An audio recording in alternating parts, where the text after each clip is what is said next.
Muy bien. Entonces vamos a continuar en esta segunda parte de la clase, hablando un poco acerca de unos principios, de una introducción a lo que sería la mecánica de materiales. Vamos a poner esto por aquí.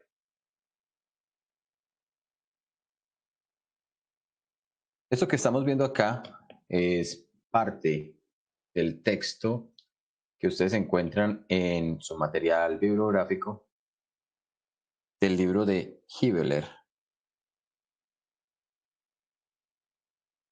que se llama precisamente Mecánica de Materiales.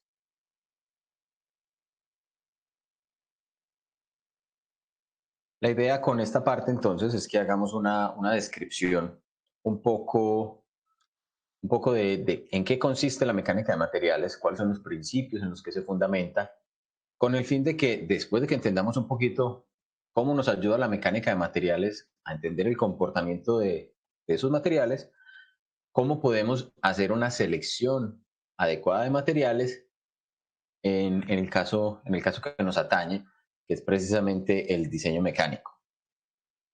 Les pregunto, ¿alguno de ustedes de pronto ha tenido algún curso adicional a los cursos de física mecánica que tenemos en la escuela? ¿O simplemente el curso de física mecánica?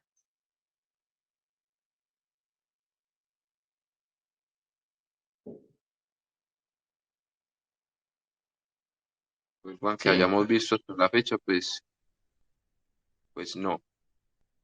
Pero hay, por ejemplo, una materia que es de fundamento de los materiales, ¿cierto?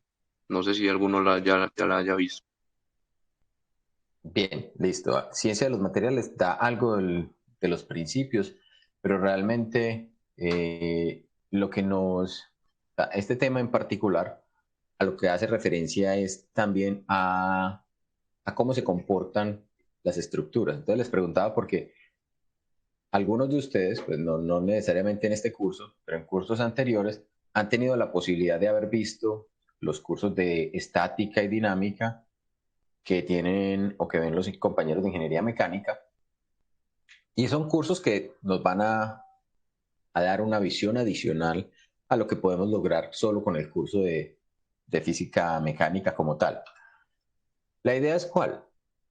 La idea es entender que los cuerpos mecánicos, las piezas mecánicas, están hechas de materiales y esos materiales no son ideales. Entonces, nosotros en física mecánica asumimos que los materiales son ideales. Los materiales no son ideales,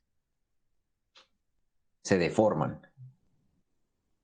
Si ustedes recuerdan, cuando nosotros vemos un curso de física mecánica, estamos hablando de elementos como cuerdas que son inextensibles, que usted las somete a una fuerza y ellas no cambian su longitud. O superficies que son perfectamente planas. Un plano inclinado en el que usted pone un peso y que su geometría no se modifica. Incluso usted puede poner una viga muy larga y esa viga simplemente está apoyada en los extremos y su propio peso no hace que se deforme. Eso no ocurre en la vida real. Los materiales no son ideales, sino que van a sufrir una serie de deformaciones. Entonces, cuando hablamos de las deformaciones, tenemos que entender primero de dónde provienen esas deformaciones, qué es lo que genera esas deformaciones. Esencialmente, vamos a hablar de las fuerzas en términos de cargas. Entonces vamos a definir las fuerzas aplicadas como cargas en un objeto o en un elemento. ¿Listo? Y puede haber dos tipos de carga, principalmente. Esas cargas o esas fuerzas pueden ser fuerzas de tipo superficial, fuerzas que están aplicadas en la superficie. Y esas fuerzas que están aplicadas en la superficie esencialmente provienen del contacto que un objeto ejerce con otro. Entonces son aplicadas directamente por contacto de objetos.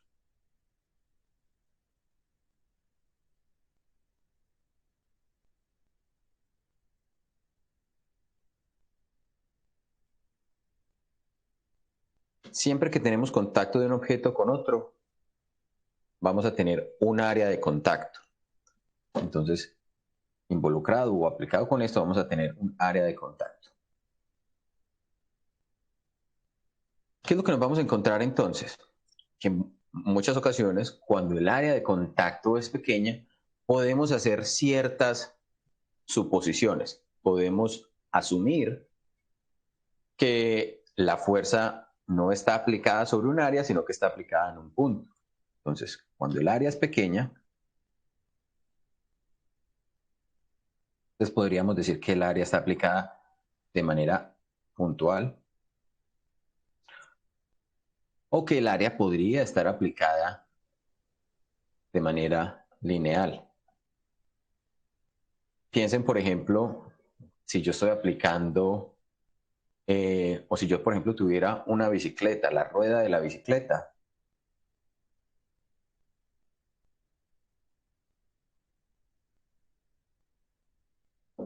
Con respecto al suelo,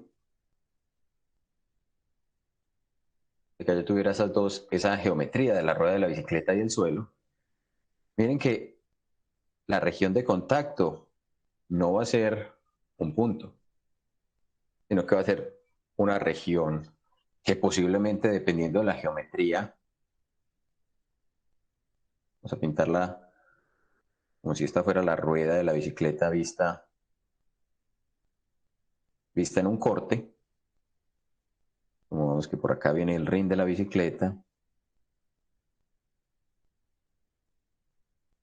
Entonces, el suelo podría estar haciendo que acá esto sea toda una región de contacto. Vamos a pintarla sombreada. Es decir, que por acá todo esto puede ser la región de contacto. Entonces, no solamente tenemos contacto a lo largo de esta dirección, sino que en la sección transversal también vamos a tener contacto.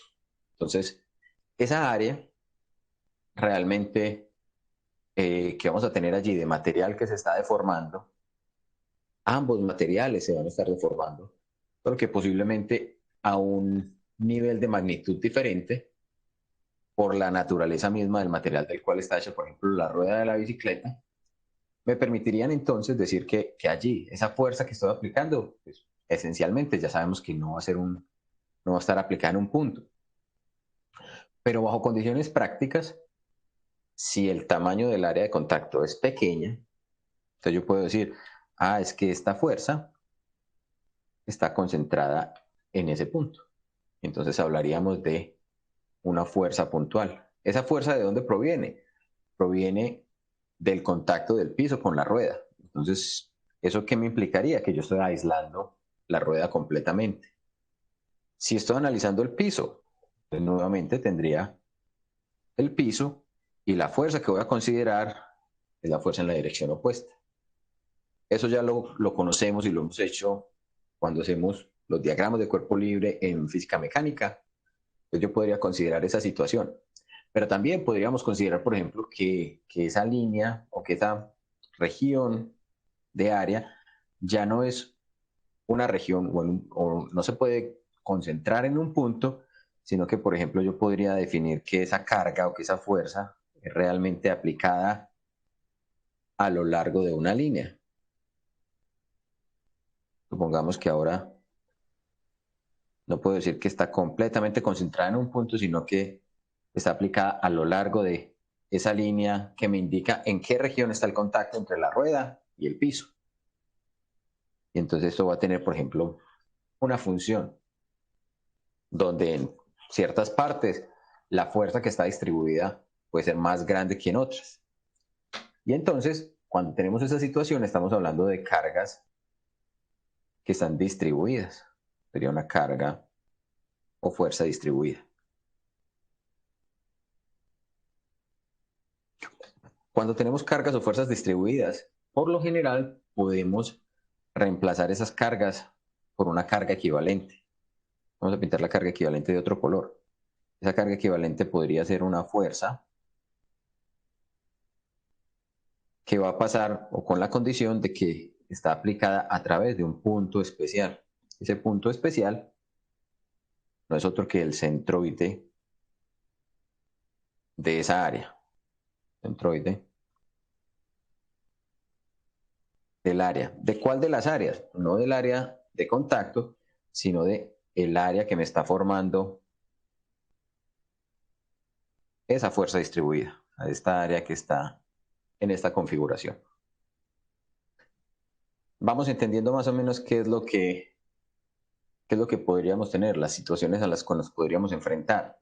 Por favor, si hay alguna inquietud o alguna duda, me la van haciendo saber para ir como orientando un poco la charla en ese sentido e ir resolviendo las dudas que nos van a ir surgiendo. O si todo está claro, entonces continuaré. Sí, Juan, todo claro. Bueno, entonces, miren que esencialmente cualquier objeto, cualquier elemento que yo tenga, esencialmente puede estar sometido a fuerzas de tipo exterior. Fuerzas que pueden estar aplicadas de manera puntual, ¿cierto? Si el área de contacto o el área de aplicación de la fuerza es muy pequeña, yo puedo decir, esa fuerza es una fuerza concentrada.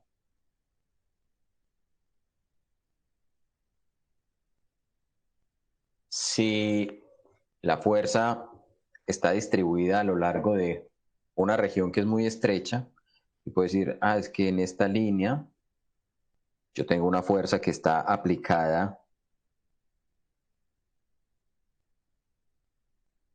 de manera distribuida y que puede tener una cierta forma funcional, o sea que su magnitud varía con la posición. Esto sería, digamos, una trayectoria S, y aquí estamos diciendo, la fuerza es función de la posición S.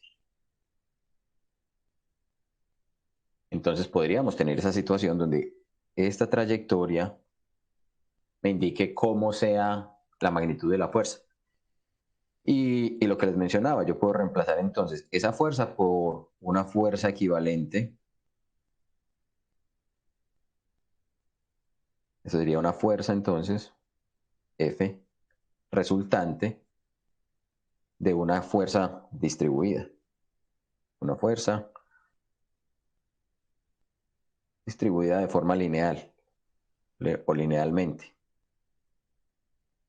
Pero en ocasiones, por ejemplo, si no tengo la fuerza aplicada en una región pequeña ni en una región estrecha, entonces estaremos hablando de que el contacto o esa fuerza que se está produciendo entre un objeto y otro estará distribuida simplemente. O sea, yo puedo tener, por ejemplo, aquí una cierta región en la parte externa o en la superficie del material, donde digamos que puedo tener fuerzas que van a estar aplicadas en una cierta dirección, ¿cierto? Entonces esto sería una fuerza distribuida.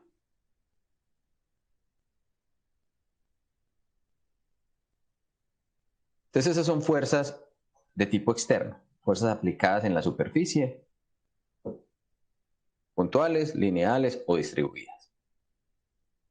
Ahora bien, no son los únicos tipos de fuerza que voy a poder tener en un objeto. Hay un tipo de fuerza adicional. Se llaman las fuerzas de cuerpo.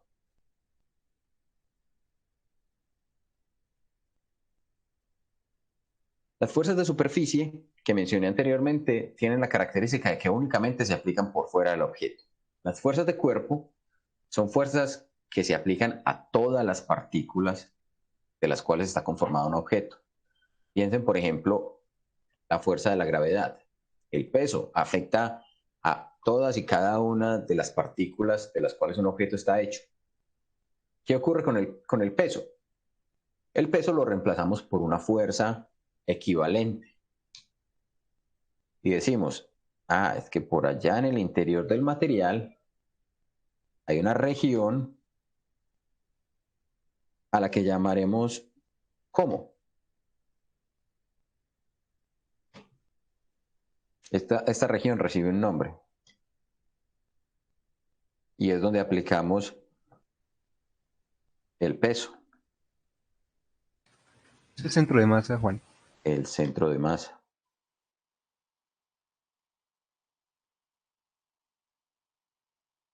el centro de masa del objeto. Entonces, en esa región aplicamos el peso. Independiente de que sabemos que todas las partículas están siendo sujetas a la acción gravitatoria, estamos hablando de que la fuerza la reemplazamos por su equivalente. Miren que lo mismo hicimos acá, exactamente eso mismo hicimos aquí. Acá teníamos una fuerza distribuida, que era todas estas, y la reemplazamos por una equivalente, pasando por ¿dónde? Por el centroide de esta región.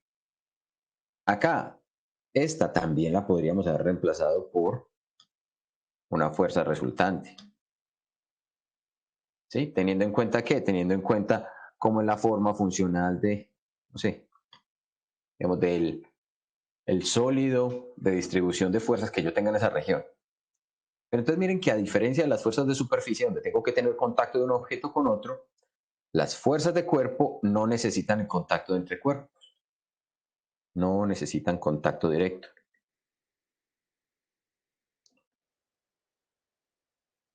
¿Qué fuerzas aparecen entonces allí? La fuerza, ya lo mencionamos, la fuerza de la gravedad. ¿Qué otro tipo de fuerzas ocurren sin contacto entre los cuerpos? La fuerza eléctrica. Las fuerzas de interacción eléctrica. Si yo tengo objetos cargados, con cargas del mismo signo, se repelerán, si tienen signos opuestos, se atraerán.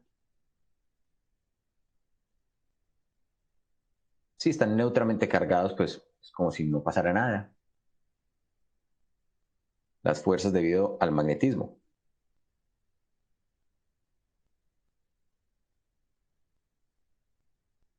Entonces, si tengo, por ejemplo, un material que tiene una susceptibilidad o una tendencia a ser magnetizado, o que de por sí es un imán, si enfrento polos del mismo tipo, voy a tener repulsión entre ellos. Si enfrento polos de diferente tipo, voy a tener atracción entre ellos. Entonces, no tengo que tener contacto directo entre las piezas, entre los objetos, para observar o para experimentar estas fuerzas de cuerpo. ¿Listo? Habrá otras fuerzas de cuerpo, pero en la naturaleza, fuerzas, digamos, de presión de radiación, por ejemplo. Pero digamos que para fines prácticos, estas que vamos a tener aquí serían las que nos podrían llegar a interesar en la solución de problemas de mecánica de materiales. ¿Listo? Principalmente las de la fuerza gravitacional. Muchas veces las de la interacción eléctrica y magnética son despreciables con respecto a la interacción gravitacional que se pueda observar. Caso contrario, cuando estamos hablando de partículas muy pequeñas. Cuando estamos hablando de partículas muy pequeñas, las fuerzas de interacción eléctrica son varios órdenes de magnitud más grandes que las fuerzas gravitacionales. Ahora bien, en el caso de nosotros considerar piezas que van a tener diferentes, ¿cómo lo llamamos? Diferentes configuraciones o sistemas que van a tener más bien diferentes configuraciones, nos vamos a encontrar con que necesitamos muchas veces simplificar esas piezas. Necesitamos llegar a situaciones en las cuales yo pueda reemplazar uniones o conexiones tradicionales y convertir esas conexiones en su equivalente correspondiente o en su fuerza de reacción. A eso lo vamos a llamar los soportes o las reacciones. Llamemos reacciones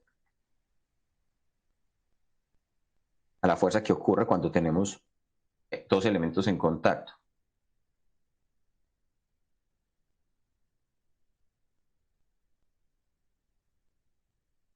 Y entonces, a partir de esa definición, pues miremos casos que tradicionalmente o que sencillamente nos podemos encontrar.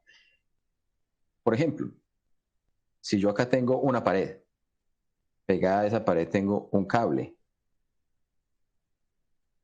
es un cable, y pegado a ese cable tengo un cierto objeto, y entre el cable y el objeto se me está formando un cierto ángulo, el cable supongamos está sosteniendo al objeto, yo eso lo puedo reemplazar por ¿quién?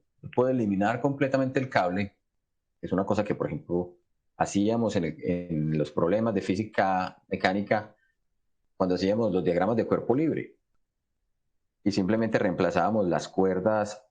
¿Por qué? ¿Qué decíamos que, por qué las reemplazábamos? Por una fuerza. Después podemos decir, es que ese cable yo lo puedo reemplazar por esta fuerza.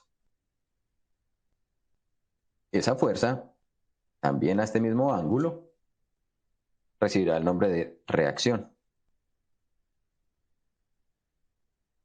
Si, por ejemplo, mi situación era, tengo el piso, tengo un objeto, y esto está apoyado sobre un rodillito o sobre una esfera. Y miren que para el caso bidimensional, no importa si es un rodillo o una esfera, yo puedo reemplazar esto y decir, si mi objeto de interés es ver qué está pasando con este elemento, yo puedo quitar la tierra, puedo quitar el rodillo o la esfera y reemplazarlo por ¿quién? Por una fuerza completamente vertical que me reemplace el efecto de ese rodillo y hacer el análisis a partir de él. Entonces, luego de que tenemos eso, nos podemos encontrar cualquier cantidad de conexiones y podemos reemplazar esas conexiones por las reacciones equivalentes a esas conexiones. Les voy a presentar aquí simplemente un extracto. A ver, ¿dónde estás?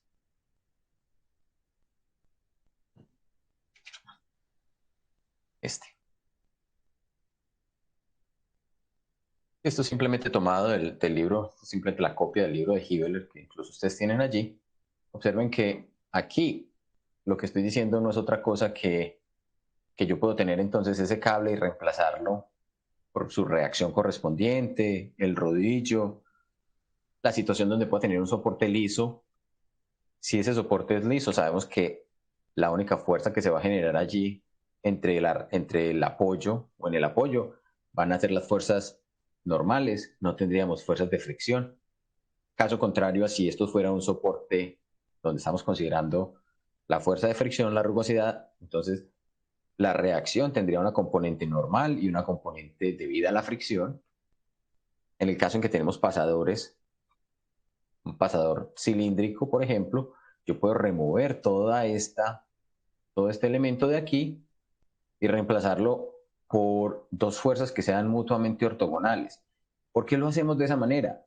Porque realmente la dirección y la magnitud de este elemento o de la reacción que se está presentando allí no la podemos determinar fácilmente. Eso puede ocurrir en cualquier ángulo.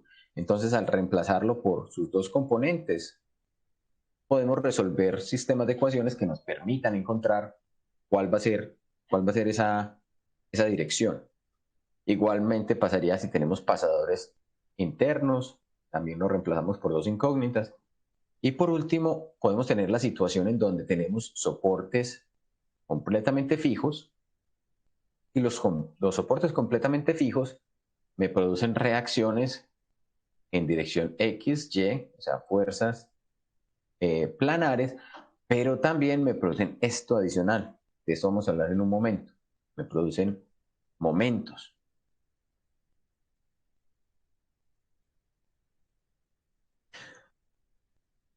Hablamos entonces de que nos interesa resolver sistemas de ecuaciones para encontrar cómo se comportan los materiales. Entonces, esencialmente, a eso lo vamos a llamar las ecuaciones de equilibrio. ¿Qué es lo que nos interesa? Inicialmente, cuando estamos hablando de mecánica de materiales, por lo general, las piezas las vamos a considerar que están en equilibrio estático. Y el equilibrio estático nos implica un par de cosas. Uno, que la suma de todas las fuerzas sea igual a cero. Y dos, que la suma de todos los momentos, ustedes lo pueden de pronto haber entendido o lo pueden haber aprendido en sus cursos de física mecánica como sumatoria de torques. es exactamente el mismo concepto de momentos, también tiene que ser cero. Y acá hacemos énfasis en que esto es alrededor de un cierto punto que puede estar por dentro o por fuera del objeto que yo estoy analizando. Entonces, estas son las dos condiciones que me garantizan que el objeto está en equilibrio estático. Eso lo podemos decir, inclusive, llamar directamente como equilibrio estático. ¿Por qué es importante conocer o aplicar esos principios de la estática? Porque básicamente con esos principios de la estática yo voy a poder obtener cómo son las cargas internas. Y una de las cosas más importantes a la hora de poder entender cómo se comportan los materiales es entender qué está pasando por dentro del material. ¿Qué hace el material cuando lo estoy sometiendo a una fuerza externa? Entonces, eso lo podemos analizar de un modo sencillo. Podemos tomar nuevamente, digamos, el objeto, ese objeto tridimensional que teníamos allí, el cual va a estar sometido a un sistema de fuerzas. Aquí simplemente voy a pintar, digamos, las fuerzas externas como si fueran fuerzas puntuales, pero ya sabemos que pueden ser, por ejemplo, las fuerzas resultantes de reemplazar, de reemplazar este sistema o estas cargas distribuidas sobre el objeto. ¿Sí? Pues, digamos que tenemos allí este sistema de fuerzas, donde estamos considerando fuerzas de cuerpo y fuerzas de superficie. Ambos tipos se pueden analizar simultáneamente. Partimos del hecho de que esto está completamente en equilibrio estático. Y para entender entonces qué es lo que va a ocurrir, lo que vamos a decir es, ¿qué pasaría entonces si yo tomo en una cierta región, tomo un plano y ese plano me va a cortar el cuerpo? Ese plano allí lo pinté horizontal, pero puede ser en cualquier orientación que ustedes se imaginen, ¿cierto? Plano arbitrario. Como este plano arbitrario está pasando por el objeto, entonces, ¿qué es lo que está haciendo? Me está seccionando, me está cortando el cuerpo en dos mitades, la mitad inferior y la mitad superior. Vamos a quedarnos en este momento solo con la mitad inferior, pero el caso del análisis de la mitad superior es exactamente igual. ¿Qué es lo que nos vamos a dar cuenta? Que nos van a quedar allí las fuerzas externas que estaban actuando sobre la mitad inferior. Recordemos que ese plano arbitrario es un plano imaginario. Eso es imaginario. No estoy cortando el objeto en realidad. Estoy imaginando que lo estoy cortando, pero no lo estoy cortando. Entonces, aquí es donde viene la parte crítica de entender qué es lo que ocurre o qué es lo que nos permite hacer la mecánica de materiales. Miren que si yo corto esta mitad, para que esta parte inferior conserve ese equilibrio estático en el que estaba, algo le hace falta, ¿cierto? ¿Qué le hace falta? Ya no tiene la parte superior que lo mantenía en equilibrio estático. Ya solamente está la parte inferior y me quedó un área expuesta. Entonces, ¿qué es lo que tiene que ocurrir? Tiene que ocurrir que al interior, en toda esta región, me empiecen a aparecer unas fuerzas. Puede ser de cualquier dirección que desconozco, y eso es muy importante, pero esencialmente lo que nos permite visualizar es que si yo hago ese seccionado imaginario, debe aparecer algo en el material que permita conservar esa condición de equilibrio. Y eso es precisamente lo que hacen estas fuerzas. Se llamarían las fuerzas o cargas internas. ¿Qué es lo que hacen ellas? Contrarrestan lo que están haciendo esas fuerzas externas. Bien, Hasta ahí está claro.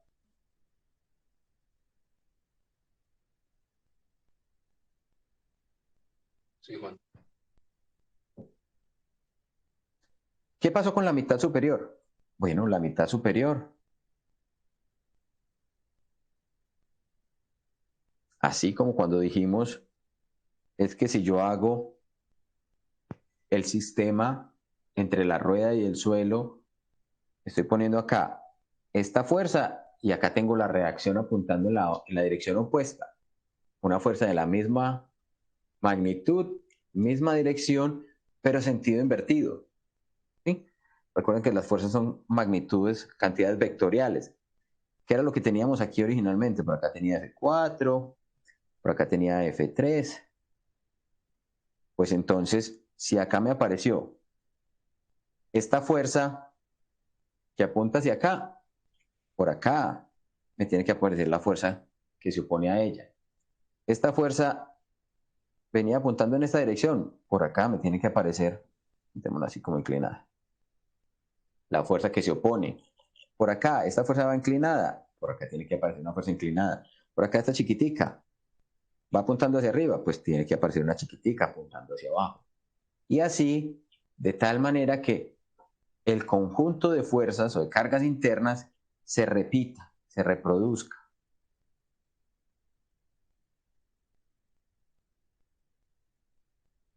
Listo. Entonces no importa cuál de las dos mitades estoy analizando, pueden ser la mitad de la parte superior o la mitad de la parte inferior, esas fuerzas o cargas internas son exactamente iguales cuando yo hago ese corte con el plano imaginario. Ahora tenemos un problema. El problema es que conocer esas fuerzas internas, conocer esas cargas internas, puede ser muy complejo.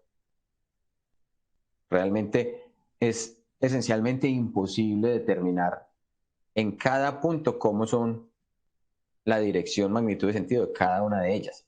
Entonces lo que se hace es precisamente pensar ahora el objeto como si fuera un sistema estático. Y me olvido entonces de que él realmente era parte de un elemento mucho más complejo.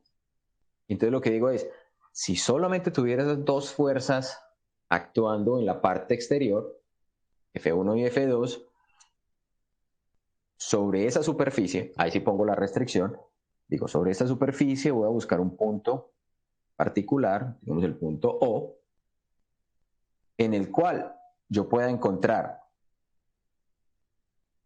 una fuerza resultante, de tal manera que cuando yo haga la sumatoria de todas las fuerzas que actúan sobre esa mitad del objeto, otra vez llegue a mi condición de equilibrio, a esta. Y que cuando yo haga la sumatoria de momentos, también llegue a esta condición de equilibrio. Entonces, esta fuerza no va solita, no está acompañada, o tiene que estar acompañada más bien de un compañero, y ese compañero es este vector que vamos a pintar acá, que se llama el vector de momentos. Entonces aquí una aclaración. Miren que acá estamos pintando las fuerzas de un modo y los momentos de otro. Cuando hablemos de fuerzas, vamos a pintar los vectores simplemente, como siempre hemos pintado un vector de fuerza. Estos son fuerzas. Cuando hablemos de momentos, vamos a hablar de también un vector, porque los momentos también son vectores, pero vamos a ponerle una flechita que rodea a ese momento. Sabemos que las fuerzas son positivas si tomamos la dirección en el sentido en el que va la flecha, pero para los momentos tenemos que utilizar la regla de la mano derecha. ¿Cómo es la regla de la mano derecha? Entonces, la regla de la mano derecha es, yo acá tengo la dirección de la flecha, pongo mi mano derecha de tal manera que por acá venga el pulgar y que los dedos de la mano envuelvan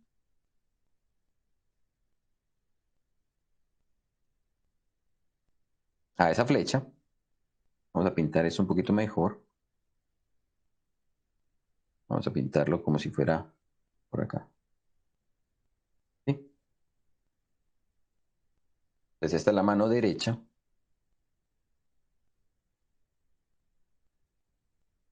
Y esencialmente lo que estoy diciendo es, esa flechita que estoy pintando allí sigue la dirección en la que los dedos se están curvando. Simplemente tomo mi mano derecha. Quienes están en el curso de física, electricidad, magnetismo, les he dicho, el truco es que el reloj lo tengo en la mano izquierda. Está en la mano derecha. Cierro, entonces pinto la flecha de la dirección positiva y pinto otra flecha en la dirección que van los dedos. Y eso me indica cómo pintar los vectores de momento de forma adecuada. Entonces es como si tuviéramos en esta región la fuerza resultante y el momento resultante alrededor de ese punto O. ¿Para qué es importante eso? Resulta que esa fuerza resultante y ese momento resultante yo lo pude haber hecho en cualquier punto. Sí, yo exactamente pude haber hecho, no tomar el punto O, sino haber tomado un punto por aquí. Y decir, este es el punto O', el punto A, el punto B, pues cualquier nombre que yo le quiera dar. Y acá tomar una fuerza resultante que puede ser, o que con seguridad va a ser en una dirección diferente a la que teníamos anteriormente y un momento que, por ejemplo, en este caso puede estar apuntando en este sentido. ¿Sí? Entonces, cada punto donde yo tome sobre esta región, donde pasó el plano imaginario con el que corté, me va a producir unas resultantes diferentes. Pero quedémonos con el que teníamos hace un momento, con este que teníamos por aquí, el punto, este punto de acá. Entonces, los resultantes los puedo tomar en cualquier parte. Los puedo tomar en cualquier punto. Pero, digamos que por simplicidad o para facilitar los cálculos, vamos a poner pero, se suelen tomar en el centroide de esa área.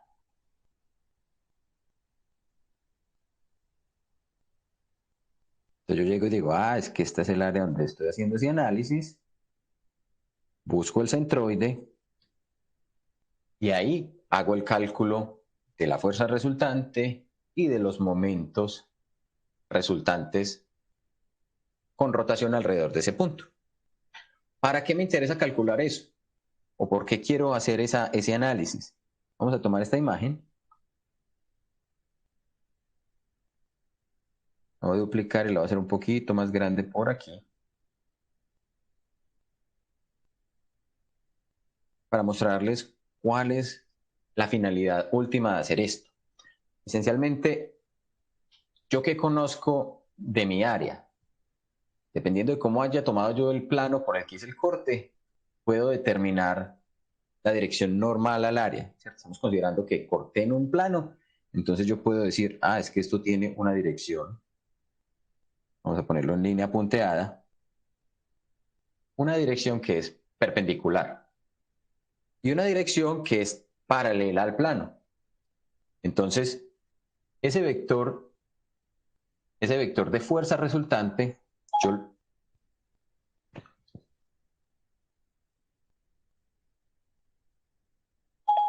bueno, ese vector de fuerza resultante lo voy a poder descomponer en dos direcciones. Una de las direcciones, vamos a pintarlo en color azul oscuro, será la proyección sobre la dirección normal. Esto también es un vector. La componente que apunta hacia arriba de la fuerza resultante, a eso lo voy a llamar el vector n. Eso se llama el vector de fuerza normal.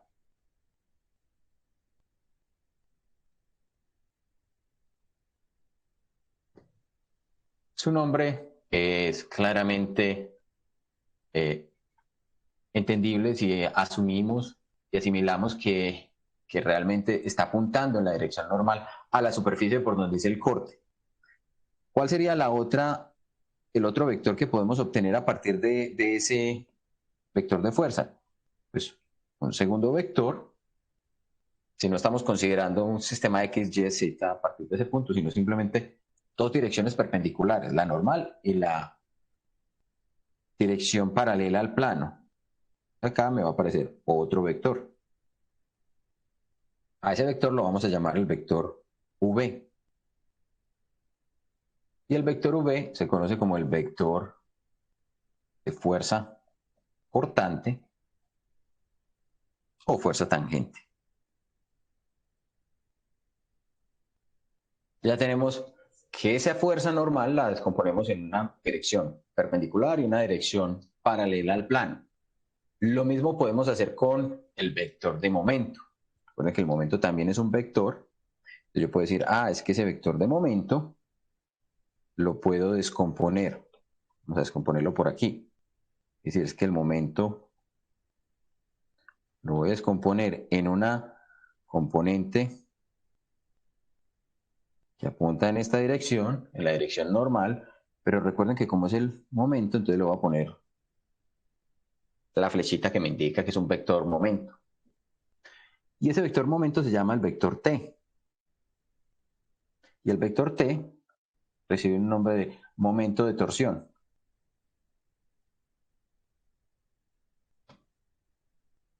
Y por último, tangente a la superficie, paralelo a ese plano que acabo de descomponer, me va a aparecer otro vector. Ese vector, pongámoslo aquí en rosado, será este vector de acá. Se apunta en esta dirección, que también es un momento, y lo llamaremos M. Se llama el momento de flexión.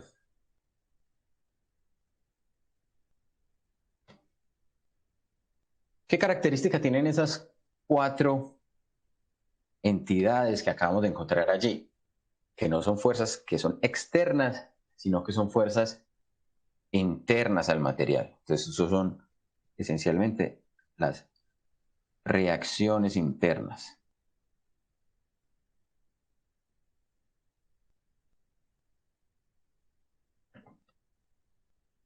¿Cuándo aparecieron esas reacciones internas? Cuando yo le puse esta y esta.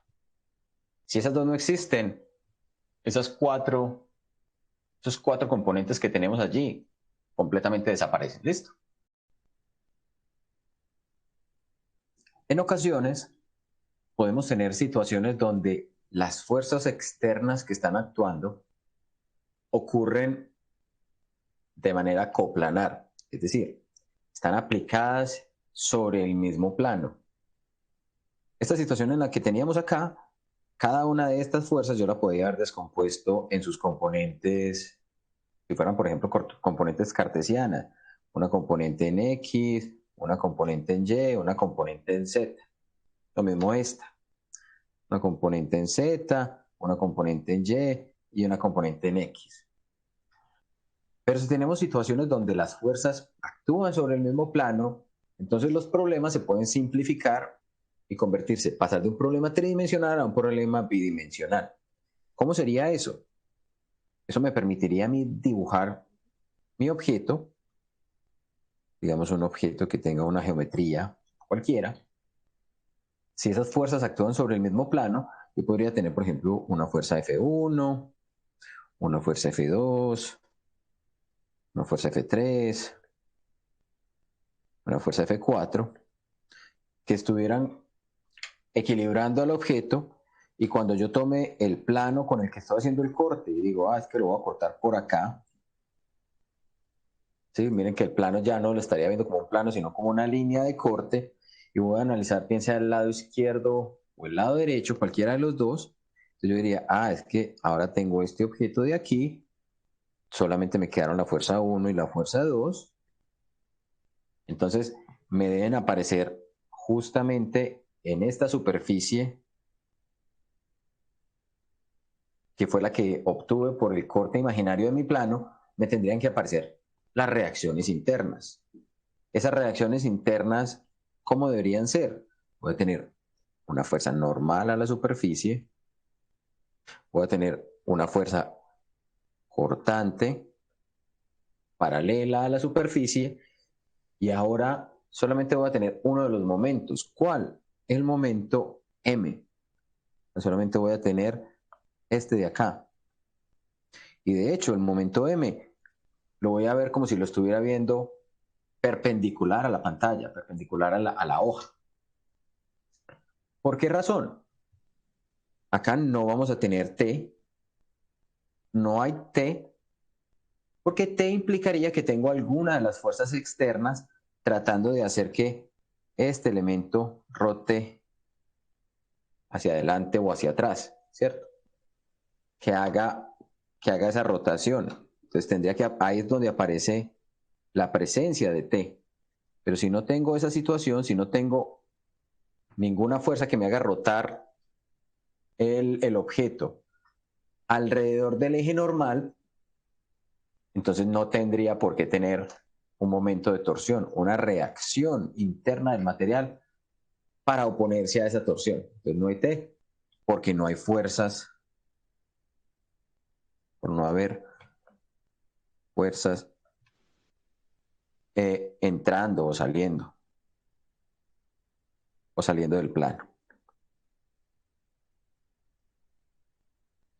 Entonces miren que el problema se me reduce únicamente a 3 incógnitas. Acá en este caso tridimensional tenía 4. Tenía T, M, E, N y B. Acá solamente tengo 3. Entonces se simplifica un poco la situación. Miremos un ejemplo que de hecho fue uno de los quizzes que hice en el curso hace un par de semestres. Vamos a mirar el ejemplo. De hecho, les voy a presentar, a proyectar nuevamente el libro para que leamos el enunciado. A ver qué lo hice.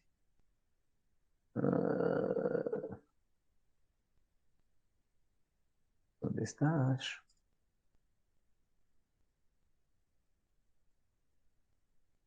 No sé por qué no me aparece.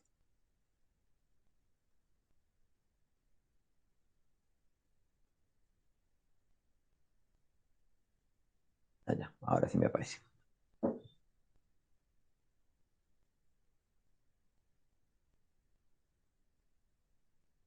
¿Están viendo en este momento el libro? Sí, Juan.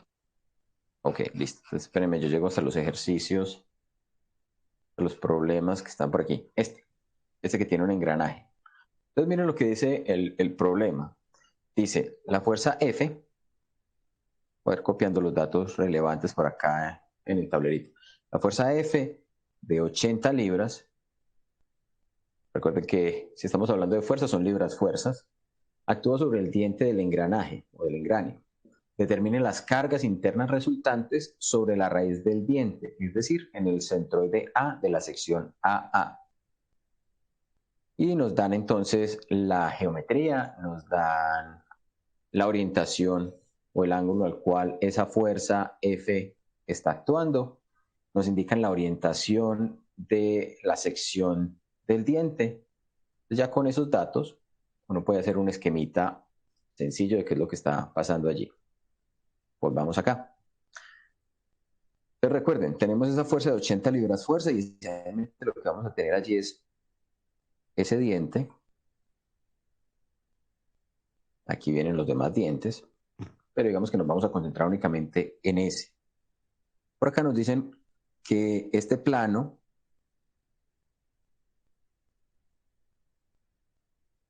está a 45 grados. Está a 45 grados y nos dicen que con respecto a la vertical, que nos la pintan también por acá, esa fuerza forma un ángulo de 30 grados. Vamos a pintar la fuerza de otro color. Esta es la fuerza de 80 libras fuerza.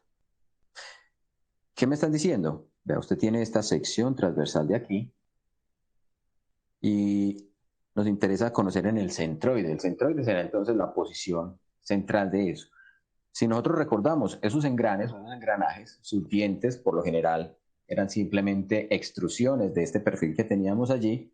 Entonces puedo asumir que es un rectángulo y que la fuerza está aplicada sobre una línea de carga. Entonces miren que esa fuerza la puedo asumir como si fuera una fuerza bidimensional. ¿Eso qué me va a permitir entonces? Pues bueno, si yo sé que acá esto tiene 30 grados, con la inclinación que tiene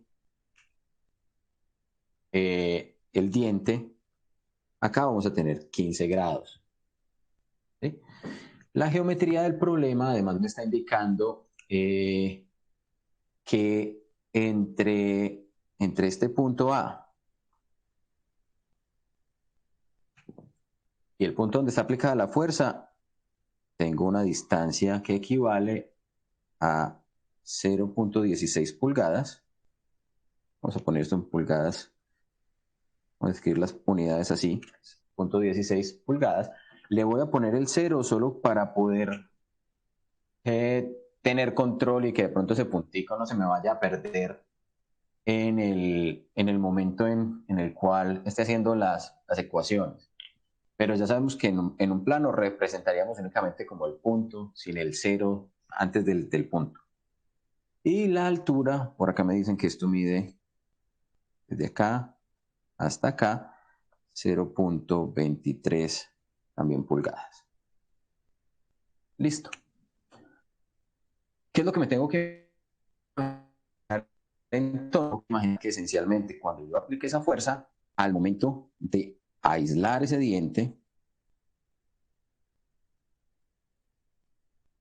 en ese punto A aparecen unas reacciones que quieren enfrentarse o que quieren contrarrestar el efecto de esta fuerza externa. ¿Cómo serán esas reacciones? ¿Cuál es la manera de analizar este tipo de problemas? Esencialmente partiremos de hacer un análisis estático de los que ustedes ya saben hacer por su curso de física mecánica. Entonces decimos, bueno, en ese punto habrá una fuerza, una reacción normal, habrá una fuerza cortante y habrá un momento flector. Miren que aquí estoy simplemente asumiendo 3 direcciones y luego el problema me va a decir, de acuerdo a cuando yo haga el análisis de las condiciones estáticas, si asumí esas direcciones en la dirección adecuada o no. Entonces vamos simplemente a poner un sistema de coordenadas auxiliar que nos permita simplemente escribir unas ecuaciones. Vamos a decir que en esta dirección voy a tener un eje X y en la dirección perpendicular un eje Y. Con esas ecuaciones escritas, bueno, recuerden que por acá esto mide, con respecto a esto, mide 15 grados. Miren entonces que esas ecuaciones son simplemente escribir las ecuaciones de la estática. ¿Qué me dicen las ecuaciones de la estática? La sumatoria de fuerzas iguales a 0, yo la puedo descomponer en sumatoria de fuerzas en X y sumatoria de fuerzas en Y. Entonces, digamos que la sumatoria de las fuerzas en dirección X tiene que ser 0. ¿Qué fuerzas actúan en dirección X? En la dirección X positiva está actuando el vector o la fuerza cortante o la fuerza tangencial, B. Y la componente de esta fuerza, de 80 libras fuerza, en la dirección X negativa. Entonces, con el signo menos, la magnitud de F por el coseno de 15 grados. ¿Habrá otras fuerzas que actúen en dirección X? No. Entonces esto tiene que ser igual a 0. La sumatoria de las fuerzas en Y también tiene que ser igual a 0. ¿Qué fuerzas actúan en Y? En Y tenemos menos la fuerza normal y tenemos la componente ¿cierto? Que apunta hacia abajo de esa fuerza externa aplicada. Entonces miren que también menos F por el seno de 15 igual a 0. ¿Qué nos falta? Nos faltan los momentos. ¿Dónde vamos a tomar los momentos? Vamos a tomar los momentos en el punto de interés, el punto A. Digamos que la sumatoria de momentos alrededor de A, estos son vectores también, esos vectores los voy a asumir positivos en una cierta dirección. Digamos que si yo digo por aquí, los que me generan rotaciones horarias van a ser positivos y los que me generan rotaciones antihorarias van a ser negativos. Esto también tiene que ser igual a 0. ¿Qué fuerzas me generan rotaciones? El vector M, o ese momento que tengo allí pintado morado, está justo actuando en A. Me genera rotaciones antihorarias, entonces es un vector negativo, menos M. La normal y el vector de fuerza cortante me generan momentos, me generan rotaciones. No lo hacen porque miren que su línea de acción de fuerza pasa justamente por el punto A. Entonces, cuando una fuerza, su línea de acción de fuerza, pasa por el punto de interés, no produce torque, no produce rotaciones. Sin embargo, las componentes de la fuerza F, una que está apuntando hacia abajo, genera una rotación horaria y la otra que está apuntando en esta dirección genera una rotación antihoraria. Y conocemos las distancias, es decir, conocemos el brazo de acción de fuerza de cada una de esas fuerzas.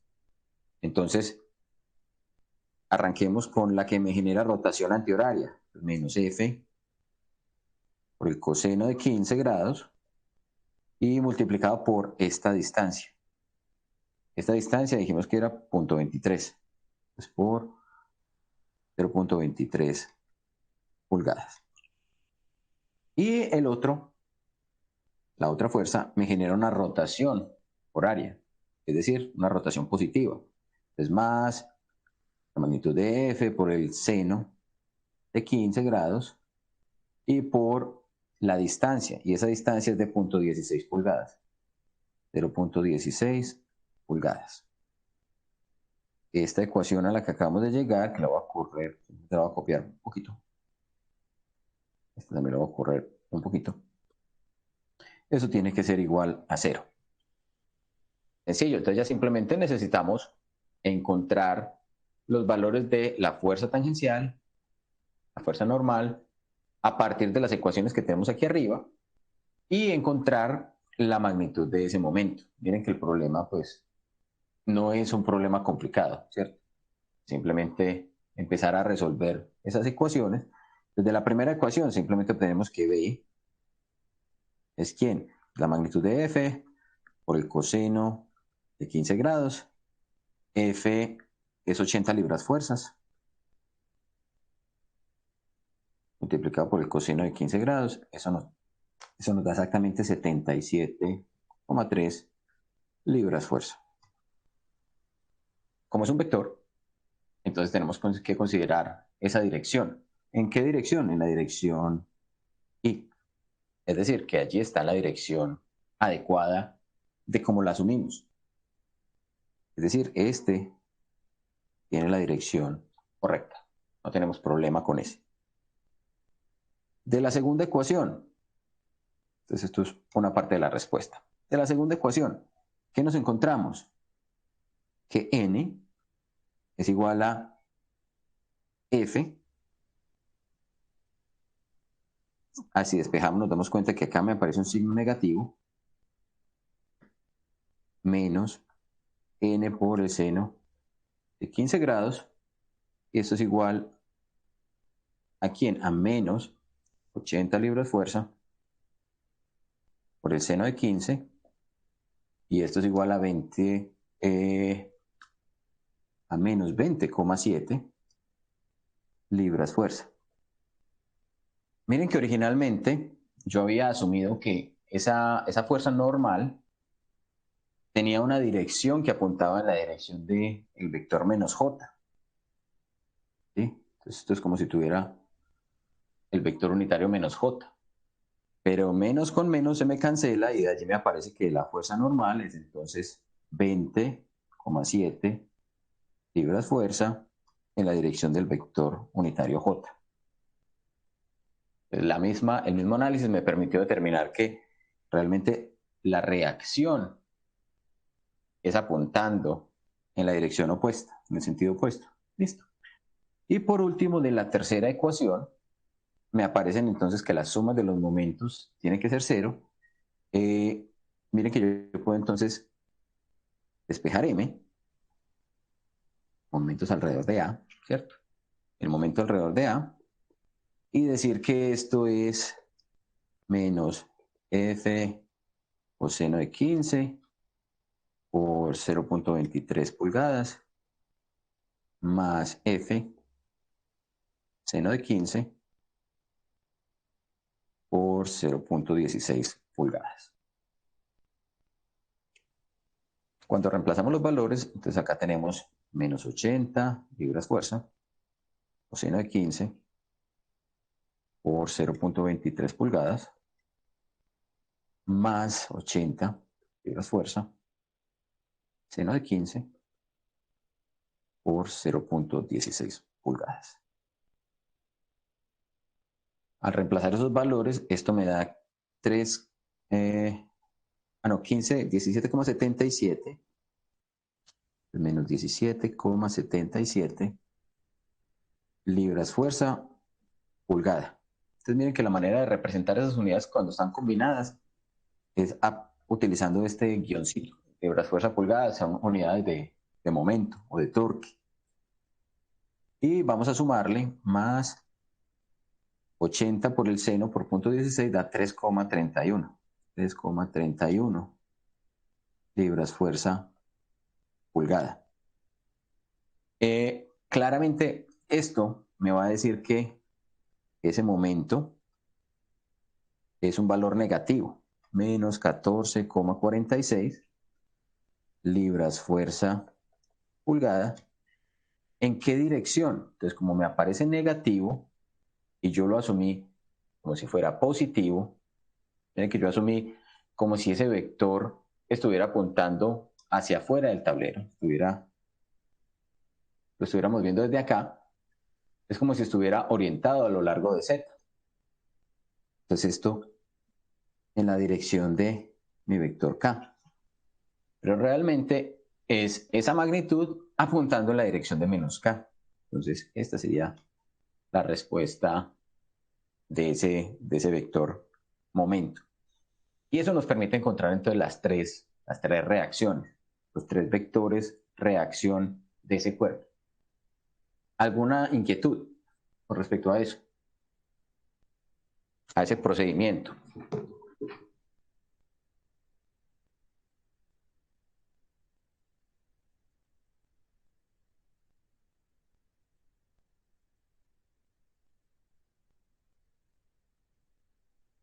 Sí, no, tal vez. Yo creo que todo quedó claro, Juan. Bien. Entonces, esencialmente, cuando ya conocemos las reacciones internas, vamos a entender entonces un poquito qué es lo que hace la mecánica de materiales, ¿cierto? Si entendemos qué es lo que está haciendo o qué es lo que nos permite hacer esa determinación, entonces vamos a decir, la mecánica de materiales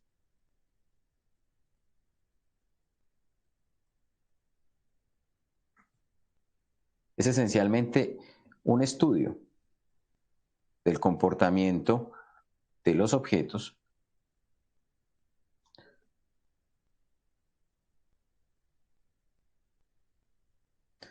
aquí vamos a poner una palabra importante, deformables, cuando se someten a fuerzas externas.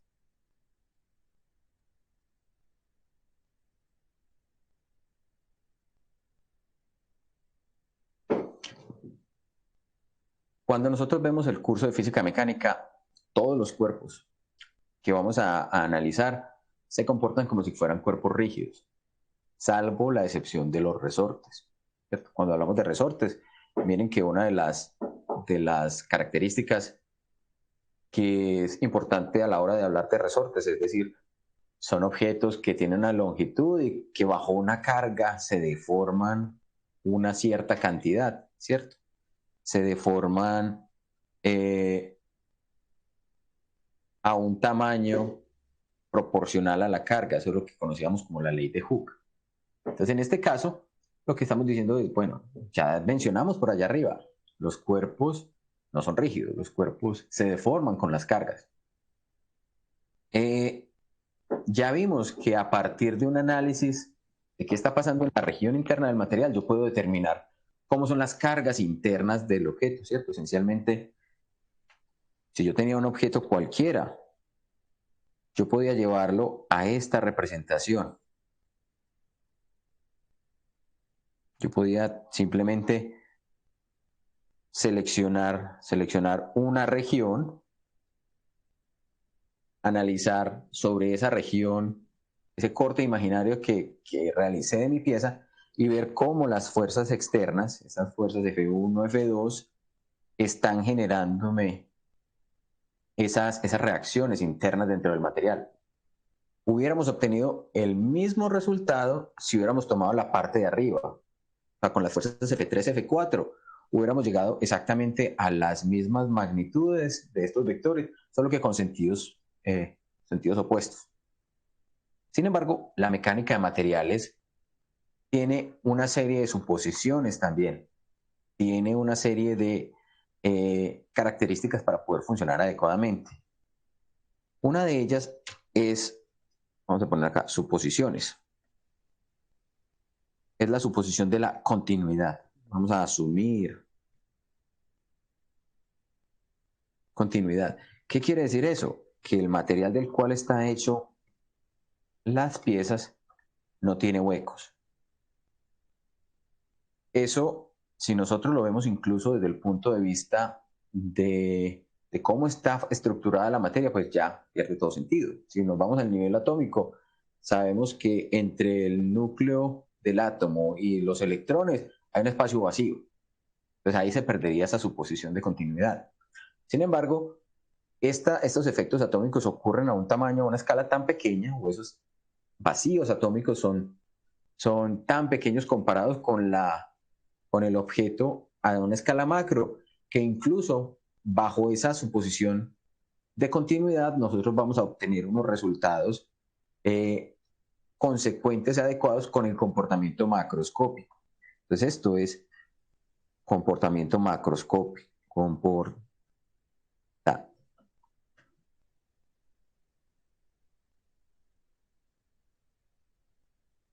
y lo que vamos a asumir es que efectivamente es continuo, pero a nivel macro, no a nivel micro. Listo. Entonces de eso nos libera un poco de problemas, porque la mecánica de materiales pues, no puede explicar la fenomenología atómica. Bien. ¿Qué vamos a asumir también? Vamos a asumir una distribución uniforme.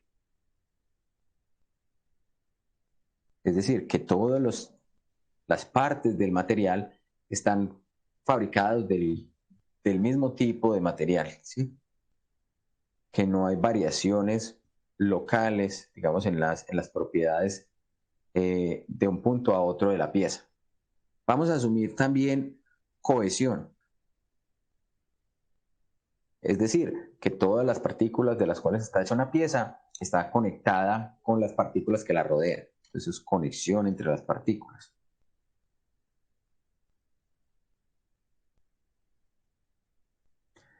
Y por último, vamos a asumir que no hay grietas ni fracturas.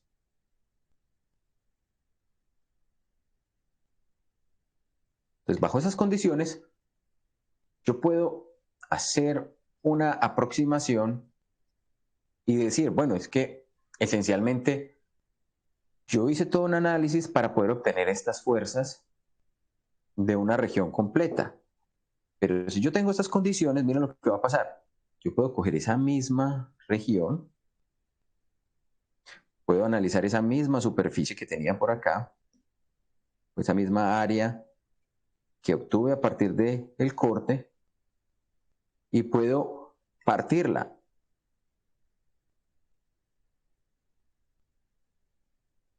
en diferenciales de área. Puedo tomar aquí un diferencial de área. Esto es un delta de A. ¿Con qué ventaja? Pues que en ese delta de A voy a tener entonces lo equivalente a ¿quién? Lo equivalente a una fuerza o a una componente, a una contribución de la fuerza a esa región, a una delta de F. Miren que acá no vamos a introducir los momentos, simplemente vamos a introducir esas diferenciales de fuerza, como si hubiéramos logrado tomar estas de las que estamos hablando aquí, estas pequeñas componentes de fuerza que decíamos no podemos determinar, pues lo que vamos a hacer es, listo, si tenemos una serie de condiciones, podemos aproximarnos a qué es lo que está pasando en una región pequeña de la superficie que está siendo intersectada por ese plano de corte. Y entonces con esa característica, entonces yo ya puedo decir lo siguiente, bueno, es que si yo tengo acá ese diferencial de área, ese es con su diferencial de fuerza actuando en esta dirección, entonces yo puedo establecer unas coordenadas, unas direcciones, ¿sí? La misma configuración que habíamos hecho cuando tomamos toda el área completa, pues la puedo hacer, pero para la fuerza. Es decir, esto lo puedo descomponer en quién, en una fuerza, una componente de la fuerza, llamémosla así, que apunta en la dirección Z. Digamos, esto es la dirección. Ahora sí voy a tomar un sistema de coordenadas. Esto es Z. Digamos que esto es X y esto es Y. Entonces, esto que tenemos acá es la componente en Z de ese diferencial de fuerza. Este lo puedo descomponer en una que está paralela al plano. Esa sería mi componente tangencial, mi componente cortante, pero a su vez esa la puedo descomponer en su proyección. Vamos a poner la proyección, qué sé yo, una con morado. Entonces esta es delta de F en Y la otra vamos a ponerla por acá en rosado. Y este es su componente delta de F en X. Listo. Cada una de esas fuerzas, miren que la estoy descomponiendo en esas componentes. ¿Qué es lo que vamos a encontrar entonces? Ustedes imaginarán, siempre que tenemos este tipo de situaciones donde estamos asumiendo diferenciales delta o segmentos donde estamos partiendo las cosas en elementos cada vez más pequeños, nos van a llevar a una definición que esencialmente o por lo general nos va a implicar los límites. Entonces, ¿dónde van a aparecer los límites? Acá nos va a aparecer un límite. El límite de la relación entre quién, entre la fuerza y el área, cuando el área tiende a cero. Entonces, esta relación nos va a encontrar o nos va a permitir determinar una propiedad que vamos a llamar esfuerzo.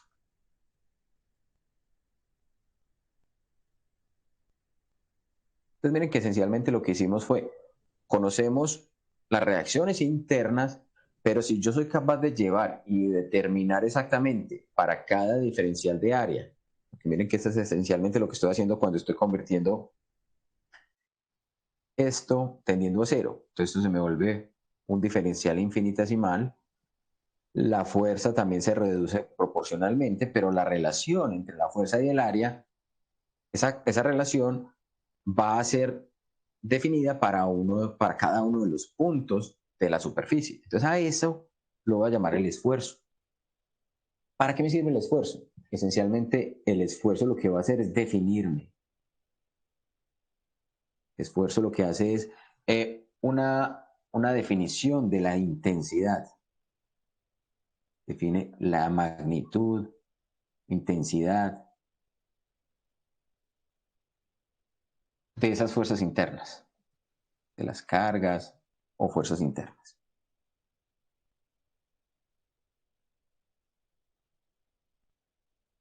¿Qué característica tiene el esfuerzo? Pues resulta que como dependerá del plano en el que yo tomé eso, en el que yo hice el corte, entonces esa magnificación del esfuerzo va a ser dependiente de la orientación del plano. Entonces, es dependiente de la orientación del plano.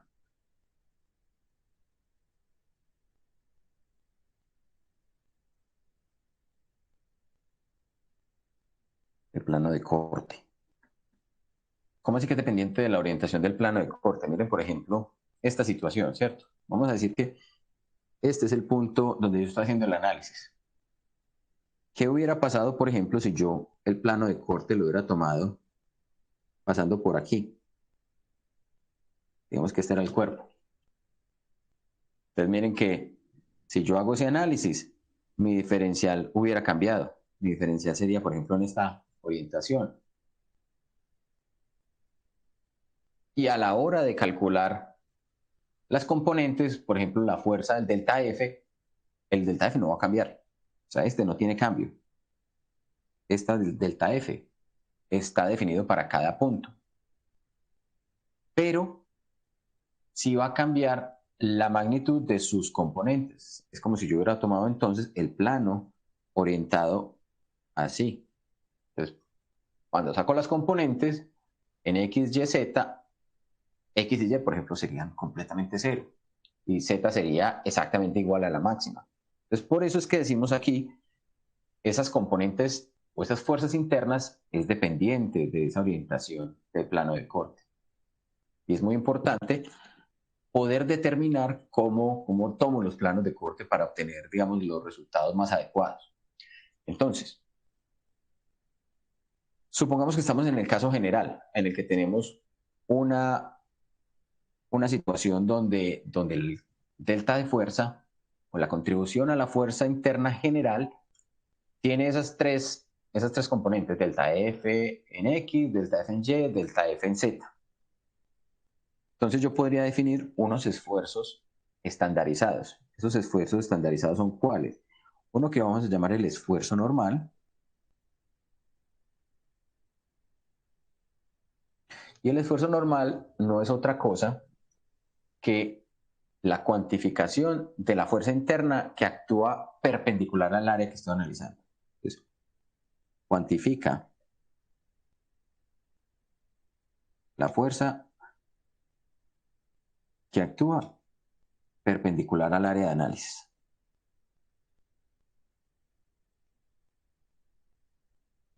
En otras palabras, vamos a llamar los esfuerzos con la letra, o los esfuerzos normales, los vamos a llamar con la letra sigma. Entonces, sigma no es otra cosa que el límite cuando delta A tiende a cero, ¿de quién? De delta FZ sobre delta A. Esto se llama el esfuerzo normal.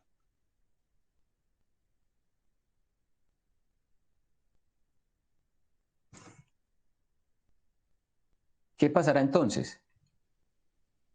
Si yo hago este análisis, dependiendo de cómo esté mi fuerza FZ o mi componente de fuerza FZ con respecto a la región donde estoy analizando, sigma puede ser mayor que cero, es decir, positivo. Eso ocurrirá cuando yo tengo una región, tengo esta zona de análisis y mi componente delta FZ apunta en esta dirección. Entonces, ¿qué es lo que hace eso? Recuerden que esto es el resto del cuerpo. Entonces es como si acá esto estuviera jalando. Jala el material. De otra manera, yo puedo indicar que esto es como si tuviera un vector delta A y este es mi vector de fuerza. Miren que están apuntando los dos hacia afuera. ¿Cuándo podría tener situaciones donde sigma sea negativo? Yo podría tener situaciones donde sigma sea negativo cuando, por ejemplo, yo tengo esta región Y ahora mi área de análisis está apuntando hacia acá. Este es mi delta de área. Y mi componente en la cual hice el análisis apunta hacia adentro, apunta hacia abajo. Esto es delta de FZ. Apuntan en direcciones, uno hacia arriba y otro hacia abajo, en direcciones opuestas. Y entonces esto lo que me dice es la fuerza externa, la fuerza interna no está jalando, sino que está comprimiendo. Comprime el material.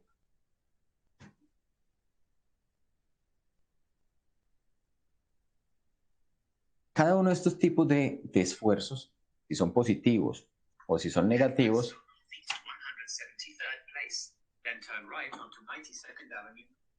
está loco. Cada uno de estos esfuerzos, si apuntan hacia afuera o hacia adentro del material, reciben un nombre en términos prácticos. Cuando están jalando el material, estaremos hablando de esfuerzos de tracción.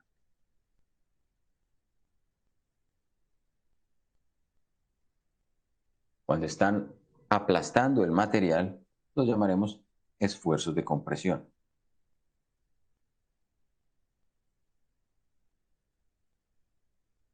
Ambos son esfuerzos de tipo normal, ocurren perpendicular a la superficie que estoy analizando. Eso es muy importante considerarlo, tenerlo en cuenta. Entonces, yo puedo tener perpendicular a esa superficie esfuerzos que me jalan y esfuerzos que me comprimen el material. ¿Está claro? ¿O hasta allí hay alguna inquietud?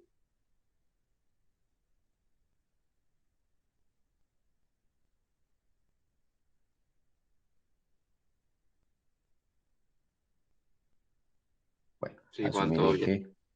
asumiré que o está muy claro o ya están tostando, porque vea que ya van apenas 27 conectados. No sé qué pasó con el resto. Y de hecho, Juan Esteban está por duplicado, o sea que 26 conectados. Juan, entonces tomamos el delta del área como vector, dependiendo del corte. O no Se tomarían necesariamente. los deltas de área, los consideraríamos como vector para entender en qué orientación está actuando esa componente de la fuerza sobre esa superficie. ¿Sí? Estaríamos determinando eso a partir de conocer si la fuerza apunta en la misma dirección del vector de área o en la dirección opuesta. Eso nos indicará si es tracción o es compresión.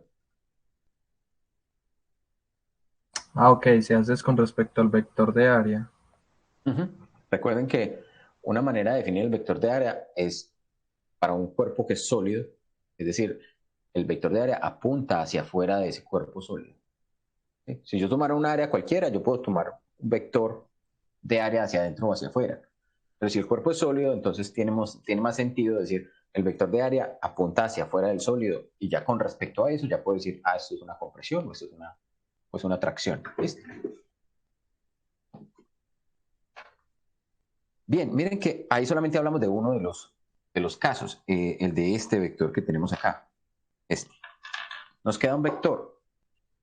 Ese vector adicional es el vector que recorre o que afecta de manera tangencial a esa superficie. Entonces, yo también puedo obtener un esfuerzo a partir de conocer la magnitud de ese vector. Entonces, vamos a decir que, miren que esto no sería otra cosa que el equivalente a lo que hacía la fuerza cortante. Entonces, llamemos a ese esfuerzo el esfuerzo precisamente esfuerzo cortante. Entonces, el esfuerzo cortante lo vamos a definir también como el límite cuando delta de A tiende a cero. ¿De quién? De la fuerza que actúa en dirección X con respecto al área, o el límite cuando delta de A tiende a cero de la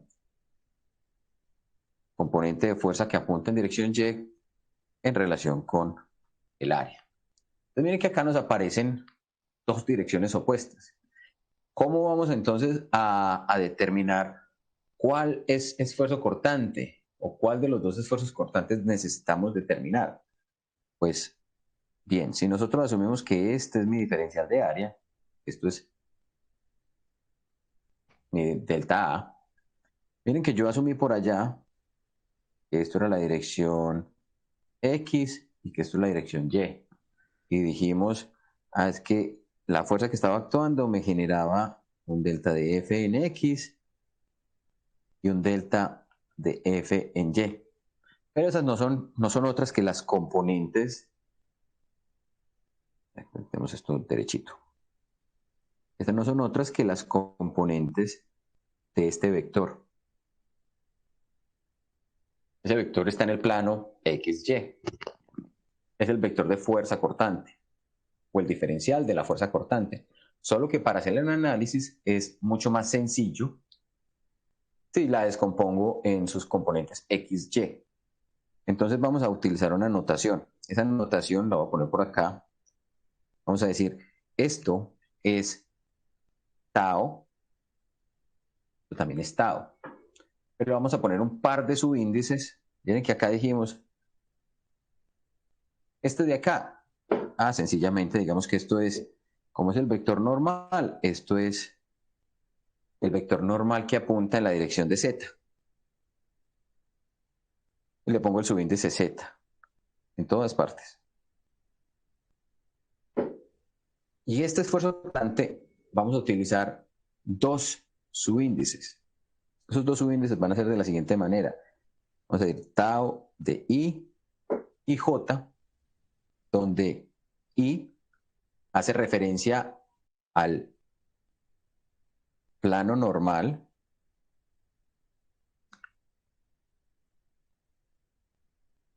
en donde actúa el cortante, en donde actúa el esfuerzo, y J es la dirección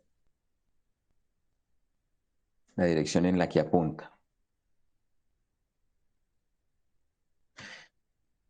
Entonces miren que si yo estoy haciendo esa operación de dividir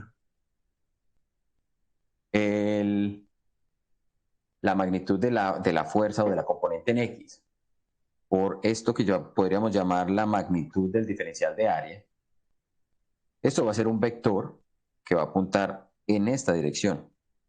¿Sí o no? Ese sería este tau. ¿Sobre qué superficie está actuando? Miren que está actuando sobre una superficie cuyo vector normal apunta en Z. Y apunta en la dirección de ¿quién? En la dirección de X. Entonces esto es tau ZX. Bajo esta nomenclatura que tenemos aquí abajo. Y si hacemos lo mismo con el otro, vamos a encontrar entonces que este de acá es el vector tau, que apunta o que actúa sobre la cara perpendicular a Z en la dirección de Y. Esto se llama tau ZY. Vamos simplemente a pintarlo con colores distintos para que nos quede claro de dónde salió cada uno de ellos. Listo. ¿Por qué nos interesa eso? Porque es que resulta que eso que acabamos de hacer, eso que acabamos de tomar, esa superficie y determinar un delta F y descomponerlo, también lo podemos hacer en cualquier dirección. Es decir, yo también pude haber cortado por aquí.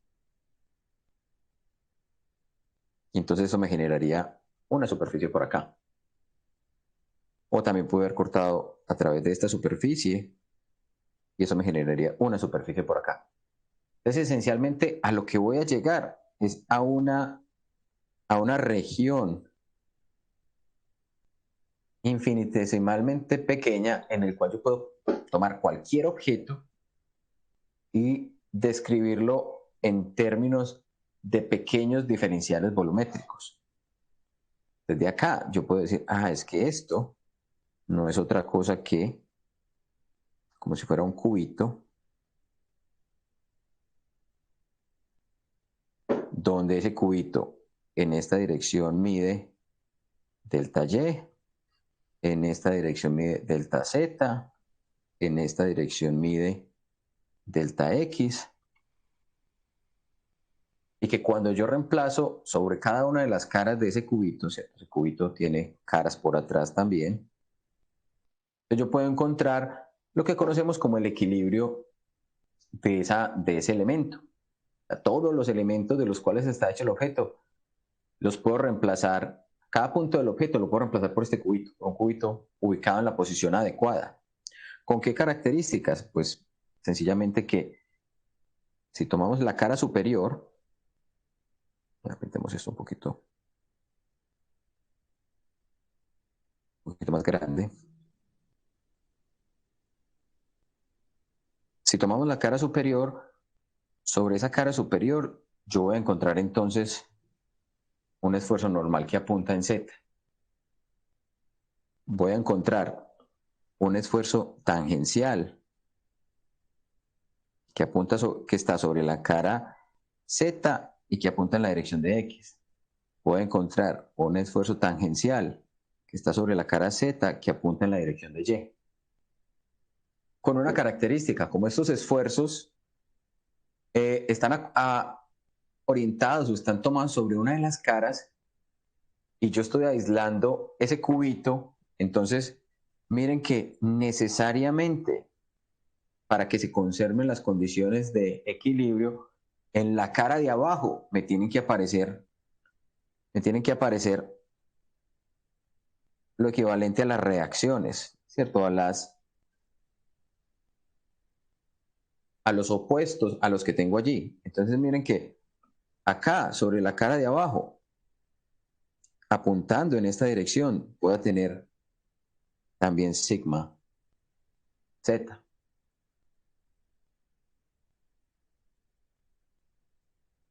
Sobre las caras, sobre la cara de abajo, si acá tenía esta fuerza apuntando en esta dirección, o ese esfuerzo más bien, apuntando en esa dirección sobre la cara de abajo, tiene que aparecer un esfuerzo que apunte sobre esta dirección.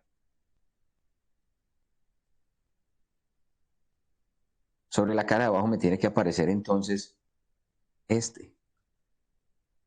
oponiéndose a ese tau que está arriba. Y ahí solamente estoy considerando la cara de arriba y la cara de abajo. Un análisis completo me va a llevar a que yo pueda obtener también por acá el equivalente a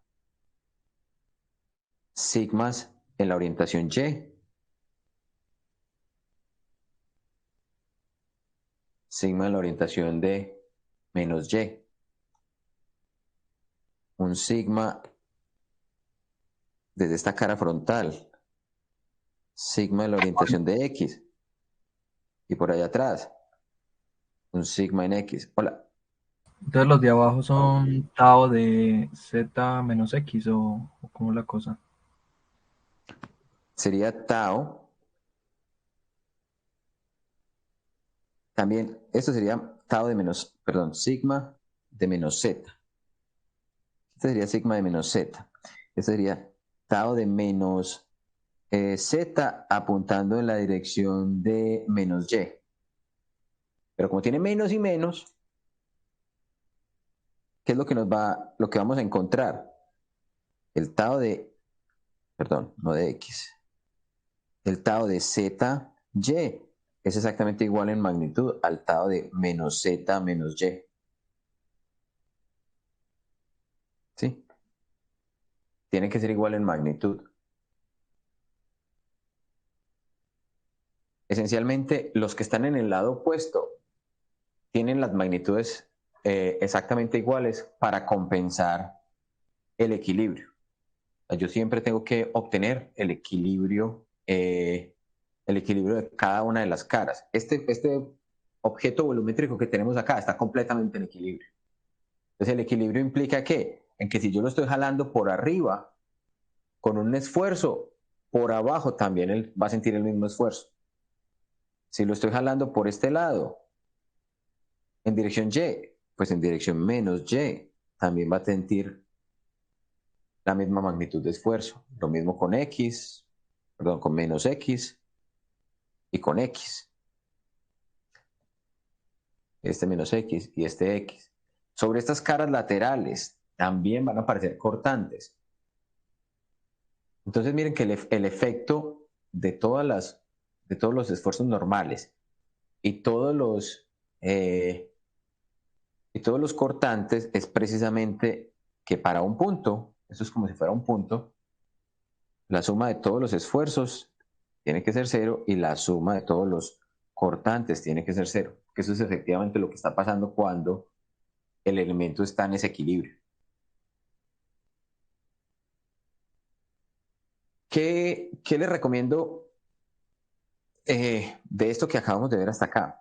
De eso que acabamos de ver hasta acá, vayan al documento, al libro de Hibbeler. Tal vez con la clase, cuando estén leyendo esos primeros capítulos, que es donde se habla de las cargas internas y de los esfuerzos, vamos a entender qué es lo que está ocurriendo, ¿cierto? Vamos a entender exactamente cómo es que funcionan estos sistemas. ¿Con qué fin? Obviamente esto que estamos viendo, esta primera parte, es simplemente la generalización más amplia del estado de esfuerzos de un elemento, de una pieza que está sometido a cargas externas y que por lo tanto se van a generar en su interior reacciones que producen esfuerzos. Si no tengo cargas externas, los esfuerzos desaparecen, pero los objetos siempre van a estar sometidos a cargas externas de superficie o cargas externas de cuerpo. Entonces vamos a tener esfuerzos. Vamos a ver que bajo ciertas condiciones estos estados de esfuerzo se van a simplificar enormemente. Y uno generalmente solamente va a llegar a analizar unas cuantas situaciones. Pero es importante saber que esto proviene de una temática mucho más grande. Esto hace parte, digamos, de lo que se conoce como la mecánica del medio continuo, donde con este tipo de sistemas que estamos viendo en este momento, no solamente describimos cómo se comportan los sólidos, sino también, por ejemplo, cómo se comportan los líquidos, los fluidos, cómo se comportan los gases. Entonces, una de las condiciones, por ejemplo, para el caso de los sólidos, es que debe haber unas ecuaciones que me relacionen cómo son los esfuerzos con qué tanto se está deformando. Entonces eso lo vamos a ver más adelante, se llaman las relaciones de esfuerzo-deformación. Para el caso, por ejemplo, de un fluido o de un gas, vamos a tener que, por ejemplo, estos esfuerzos ya no van a ser fuerzas aplicadas, sino que van a ser las presiones que hacen que el gas se comprima o que hacen que el fluido se desplace de un punto a otro. Y esencialmente las ecuaciones que van a constituir o que van a relacionarme uno con el otro son precisamente ecuaciones donde voy a tener situaciones como la compresibilidad del gas, como la densidad del fluido, ¿sí? Todo ese tipo de características. Como les digo, esto es solamente la puntica de un tema mucho más denso, que es el de la mecánica del medio continuo. Esta parte de mecánica de materiales es entender cómo se comportan los materiales cuando les aplico cargas. Y eso es lo que queremos entender aquí. Ahora, no vamos a desarrollar toda la teoría de mecánica de materiales. Simplemente quiero explicarles esto, mostrarles un par de situaciones comunes y cómo se calcularían. Y a partir de ahí, entender entonces cómo vamos a relacionar eso con la selección de materiales. Entonces, eso es lo que es el objetivo de la próxima clase. ¿Listo? Voy a parar la grabación. ¿Tienen de pronto alguna inquietud con respecto a eso?